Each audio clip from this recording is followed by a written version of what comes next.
अस्सलाम वालेकुम दोस्तों। उम्मीद करता हूँ कि आप सब खैरियत से होंगे। तो आज हम आपको कहानी बताएंगे जिसका उन्वान है समझौते में बरकत है। एक दफ़ा का जिक्र है कि एक बकरी एक पुल पे से ही गुजर रही थी।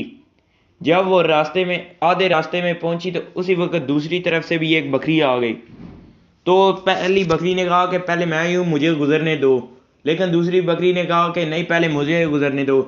ये सुनकर पहली बकरी उस पर हमला करने के लिए बढ़ी, लेकिन दूसरी बकरी ने कहा कि रुको, अगर हम दोनों आपस में लड़ेगी तो दोनों इस पुल से गिरकर मर जाएगी।